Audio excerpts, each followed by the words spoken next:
Hey everyone, great to see you here. Today we are talking about Bucephalandra. Very beautiful, hardy and quite unique plant that unfortunately is also quite expensive, especially when you need a lot of it. So, to work around this problem, I will show you how I created a system to create constant and basically infinite supply of free Bucephalandra for all my projects. For over a year, I was testing few methods of doing this, and I will show you all you need to do it yourself. So let's save some money. I will not waste any of your time and start from the best method and explain exactly what you need. And later I will talk about alternatives and why I consider them to be a bit worse. And finally I will give you some warnings and answer few questions. So let's go. To start a little Buce propagation garden, you will need few basic things. First of all, a container. Something like this will be perfect. There are two things that are important here. First, it needs to have a transparent lid.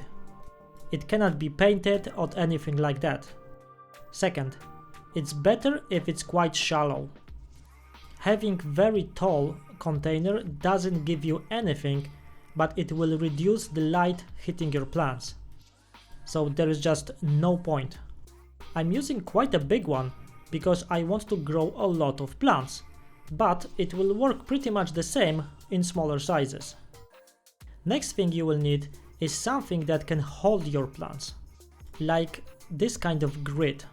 It's called a raster grid and they are great for this purpose, but there are many other things you can use. So please don't focus too much on this grid, because you can be creative here. In the past I used this kind of mesh and it worked fine. I used plant pots and they worked really well. Basically you can use anything that can hold your plant 1 or 2 centimeters above the bottom of the container. That's it. Next thing we need is to fill it with water. We don't need a lot of it, just about 1 centimeter. Here's why. When you put your mesh, grid or whatever you're using, bottom of it needs to be submerged, but the top part needs to stay above the water surface.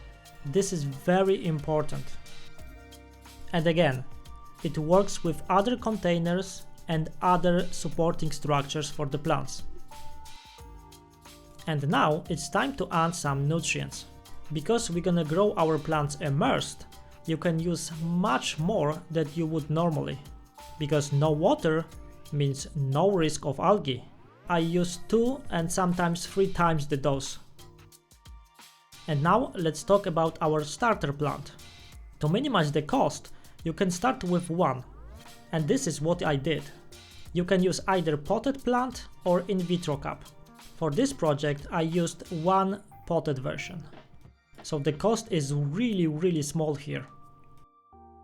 What's quite important here is the fact that when you buy those plants, there is always more than 1 there, even though it looks tiny. Meaning that after we take it from the pot, we can split them into multiple smaller plants. So let me zoom in and show you an example. Look at what I'm doing. I'm gently splitting them into small portions. You can just divide them by softly tearing them apart, or if you're having problems with it, you can use small scissors. But I like to do it with my hands because I feel I have more control over that. Keep splitting them until your plants are quite small, but still have at least few roots and at least 1 growing tip. I was able to get 10 good pieces from a single pot, and this is more than enough to start with. And now we are finally ready to add our plants. I'm placing them in a way that all the leaves stay dry and roots are in the direct contact with our nutrient-rich water. Just like that. It's very simple. Now we can finally close the lid, place a small light on top of it, and our system is ready. And now to the fun part. After first 2 months we get our first results. Plants are definitely bigger and all of them are doing just great.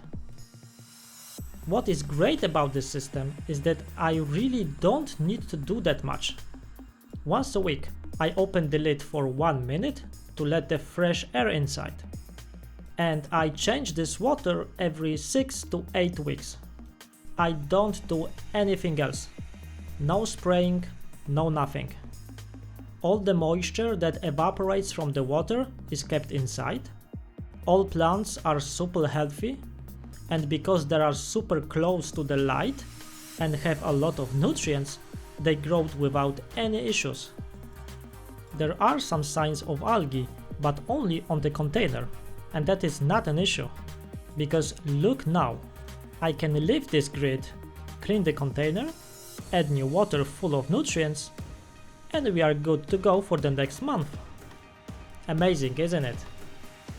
But the real beauty of this system comes later, because after another 2 months, our starting plants are ready to be split themselves. They are now big enough to increase the size of our colony. So I do what I did at the beginning and split them again. I cannot get 10 pieces from each one obviously, but those that are big enough, I will split them in half. This time I get 8 new plants. Other 2 have a little bit more growing to do. This way our propagation box is speeding up with the production, and soon our growing machine will be at full capacity. And by the way, it's not only like they are passively growing, but they look really great. Look at the quality, with almost zero cost at this point. So now let's make a final jump in time. Yes, I'm not joking. It really was 1 year. Just look at this. Remember that I started from 1 pot of Buce. I started this experiment after I made a video about anubias. A video that was viewed by you 150,000 times. But that was at the beginning of 2023. But I have no regrets. It was so worth it. And now it's finally ready. You know why? Because now, whenever I need Bucephalandra in any of my setups, I just take one. And what I do next? I take any other one that is ready for splitting, divide it in half, and replace an empty space. And the entire cycle continues. I can get few free Bucephalandras every month now. How cool is that? I get 0 issues, no mold, no leaf burn, no drying out, and no algae. All for free. And remember, it's still all with almost no maintenance. I change the water once a month when I take my plants, and that's it. I don't even clean this container that often, because now there are so many plants in here that the bottom stays in shade. This right now works like a plant factory. All working for me, all working basically for free. Because the cost of the light is basically nothing. And you can really do it yourself. If there is anything that can be improved, is the variety. I would add more types of Buce in here, which I'm actually planning to do. And then it will be just perfect. And now I will ask few questions that I think you might be thinking about. Number 1. What went wrong with the first approach? I got problems with fungus. I think that what makes this system so successful is the fact that there is no substrate in here. And because I can clean it very fast, there are no pathogens of any kind. With the old one I was using leca, And it was working fine. I did get some good results. Check this out. This is before and after. There was definitely some growth and propagation was possible. But I just had to spend more time on maintenance and was still running into issues and fungus. So it wasn't something that I could recommend to you, and it wasn't like a super cheap and easy option. But this one really is. Number 2. Does it work with anubias? Yes, it does. Yes, I'm doing it. Yes, I will make a video about it. I just want to make more material and have all the details for you, because there seem to be small differences. So subscribe not to miss it, and I will show you everything. Number 3. Can I use sunlight and grow it next to my window? Yes, but you have to expect slower growth, and there is one additional risk: temperature. Sun is unpredictable, and in very hot days, this kind of container can heat up very fast and destroy your plants, especially if it's placed behind the window. So be aware of it and take it into account. Bucephalandra tolerates high temperatures, but not that high. Number 4. Does the type of fertilizer matters? Yes. I was using both macro and micro elements. Macro very often contain only nitrogen, phosphorus and potassium.